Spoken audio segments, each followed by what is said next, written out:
ಹರಿದ್ವಾರದ ಮಾನಸಾದೇವಿ ದೇಗುಲದಲ್ಲಿ ಕಾಲ್ತುಳಿತ ಘಟನೆ ಸಂಭವಿಸಿದೆ. ಈ ದುರ್ಘಟನೆಯಲ್ಲಿ 6 ಭಕ್ತರು ಸಾವನ್ನಪ್ಪಿದ್ದಾರೆ. ಸ್ಥಳದಲ್ಲೇ ಮೃತಪಟ್ಟಿದ್ದಾರೆ. ಹಲವರಿಗೆ ಗಾಯಗಳಾಗಿದ್ದಾವೆ.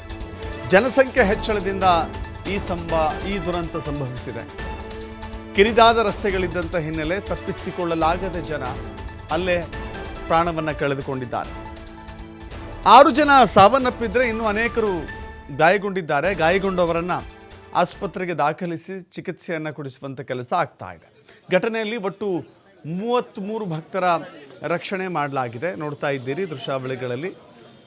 ಇದು ಹರಿದ್ವಾರದಲ್ಲಿ ಸಂಭವಿಸಿದಂಥ ದುರಂತ. ಇದು ಅತಿಯಾದ ಜನ ಒಂದೇ ಕಡೆ ಸೇರಿದ್ರಿಂದ, ಅತಿ ಹೆಚ್ಚಿನ ಜನ ಸೇರಿದ್ರಿಂದ ಈ ಘಟನೆ ಸಂಭವಿಸಿದೆ. ಹೇಳಿ ಕೇಳಿ ಹರಿದ್ವಾರದ ಮಾನಸಾದೇವಿ ದೇಗುಲದಲ್ಲಿ ಕಿರಿದಾದ ರಸ್ತೆಗಳಿದ್ದಾವೆ.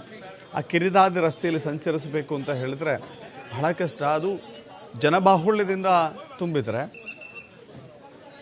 ಅಲ್ಲಿ ಸರಾಗವಾಗಿ ಮೂವ್ಮೆಂಟ್ ಆಗಲಿಕ್ಕೂ ಕೂಡ ಕಷ್ಟ ಆಗುತ್ತೆ.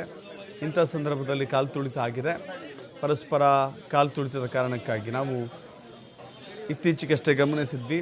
RCB ವಿಜಯೋತ್ಸವದ ಸಂದರ್ಭದಲ್ಲಿ ಹೇಗೆ ಚಿನ್ನಸ್ವಾಮಿ ಸ್ಟೇಡಿಯಂನ ಮುಂಭಾಗದಲ್ಲಿ ಕಾಲ್ತುಳಿತದ ಕಾರಣಕ್ಕಾಗಿ 11 ಜನ ಮೃತಪಟ್ಟರು, ಹಾಗೆ ಹರಿದ್ವಾರದ ಮಾನಸಾದೇವಿ ದೇಗುಲದ ಆವರಣದಲ್ಲಿ ಆ ರಸ್ತೆಯಲ್ಲಿ 6 ಜನ ಮೃತಪಟ್ಟಿದ್ದಾರೆ. ಅನೇಕರು ಗಾಯಗೊಂಡಿದ್ದಾರೆ.